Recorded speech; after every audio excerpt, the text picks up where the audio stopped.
जो आपने अभी थंबनेल देखा है उसमें दिखा रहा है 30 kmpl की माइलेज, और जो इंस्टेंट फ्यूल इकॉनमी वाला मीटर है वो भी 30 के आसपास ही दिखा रहा है। उससे ऊपर वो दिखा नहीं सकता क्योंकि उसका लिमिट इतना ही है, शायद हो सकता है उससे भी अच्छी माइलेज आ रही हो। लेकिन जो ये माइलेज आई है मैं आपको एक्सप्लेन करता हूँ कि कैसे आई है। देखिए, अभी हमने एक लंबी सी ट्रिप की है 3000 किलोमीटर के आसपास, उसमें से रेगिस्तान है, रण है और पहाड़ भी हैं। ये जो माइलेज मेरी आई है पहाड़ों में आई है। आप सोच रहे होंगे ये पहाड़ों में कैसे आ सकती है, लेकिन हुआ ये मैं आपको एक्सप्लेन करता हूँ कैसे कैसे हुआ। जब मैं पहाड़ों पे चढ़ रहा था तो मेरी माइलेज लगभग 11 के आसपास आ रही थी, लेकिन मैं इकॉनमी मोड पे चल रहा था। टाटा नेक्सॉन का इकॉनमी मोड, उसमें क्या होता है जो थ्रोटल रिस्पॉन्स हो जाता है गाड़ी का वो थोड़ा सा स्लो हो जाता है। आप एक्सीलरेटर पैड को हार्ड प्रेस करेंगे तब जाके उसका गाड़ी को पुश करना स्टार्ट करेगा। गियर जो शिफ्टिंग है वो थोड़ी लेट हो जाती है, और गियर शिफ्टिंग का जो रेशियो है मतलब टाइम जो है वो थोड़ा इंक्रीज हो जाता है ताकि वो आरपीएम को मैच कर सके।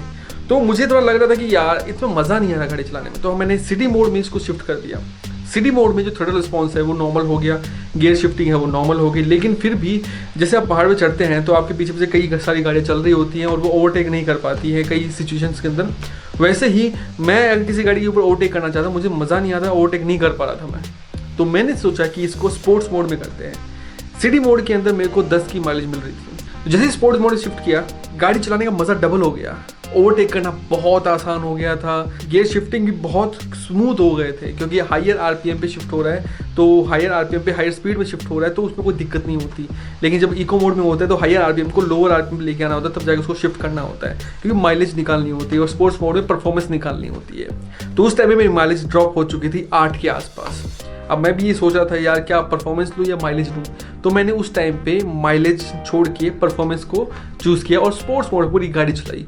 लगभग 150 किलोमीटर के आसपास मैंने गाड़ी चलाई थी टोटल मैं बोल रहा हूँ, और उसमें ऊंचाई भी थी, चढ़ाई भी थी और उतरना भी था, दोनों मिक्स था। तो अभी 30 की माइलेज कैसे आई मेरी? देखिए, सिंपल सा कॉन्सेप्ट है मेरा। अगर हम किसी चीज़ के ऊपर चढ़ रहे होते हैं तो वहाँ से वापस आते टाइम वो ढलान होती है। अब जनरली लोग करते क्या हैं, जब वो वापस आ रहे होते हैं पहाड़ों से तो वो एक्सीलरेटर को प्रेस करते हुए आ रहे होते हैं, तो उससे फ्यूल भी कंज्यूम होता है, माइलेज भी कम होती है। लेकिन मैंने क्या किया, मैंने गाड़ी को सेकंड गियर में, ऑटोमेटिक में दिक्कत यह होती है कि गियर अपने आप अप होते रहेंगे। लेकिन मैंने क्या किया, ऑटोमेटिक मोड में जैसे ही थर्ड गियर पे शिफ्ट होता था मैं उसको हल्का सा ब्रेक लगाता ताकि सेकंड गियर पे ही रहे। तो हुआ ये कि जैसे ही ढलान आना स्टार्ट हुआ तो मैंने एक्सीलरेटर देना बिल्कुल बंद कर दिया, सिर्फ ब्रेक हल्का सा प्रेस करता ताकि सेकंड गियर पे आती रहे। और गाड़ी भी अपने आप समझ गई, मुझे पता नहीं कैसे समझी, और वो मैक्सिमम टाइम पे सेकंड गियर के अंदर ही रखा उस गाड़ी ने। तो वहाँ पर मेरी जो माइलेज है, बस जो इंजन है वो पेट्रोल को अपने आप को चलाने के लिए यूज़ कर रहा था। जो इलेक्ट्रॉनिक्स है, ABS है, स्टीयरिंग है, बाकी सारी जो चीज़ें उसको चलाने के लिए इंजन को ऑन रखा हुआ था, बाकी सारी गाड़ी लुढ़कती हुई जा रही थी। तो वहाँ पर जो मेरी माइलेज है वो 30 kmpl आई है। अब आप सोच रहे होंगे इससे फ़ायदा क्या? देखिए, फ़ायदा ये है कि ऑन एन एवरेज आपकी जो माइलेज है वो 15 के आसपास आ जाएगी अगर आप ये तरीका अपनाएंगे। ढलान के टाइम पे एक्सीलरेटर प्रेस ना करके उसको रोल होने दीजिए गाड़ी को।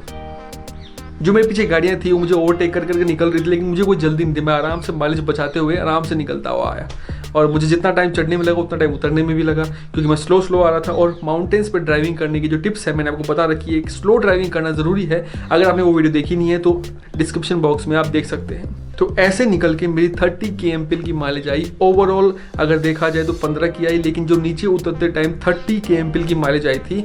लेकिन अगर 30 से ऊपर का मीटर होता, मतलब शो करने वाला एबिलिटी होती इस मीटर की, तो वो उससे भी ऊपर जा सकता है शायद से, क्योंकि जहाँ तक मुझे लग रहा है कि 1.2 लीटर का इंजन 1 लीटर पेट्रोल को 1 घंटे के अंदर बर्न आउट कर देगा। अब ये मुझे एग्जैक्टली पता नहीं, बस ऑन एन एवरेज पता है। उम्मीद करता हूँ ये वीडियो आपको हेल्प करेगी आगे पहाड़ों में ट्रैवल करने के लिए।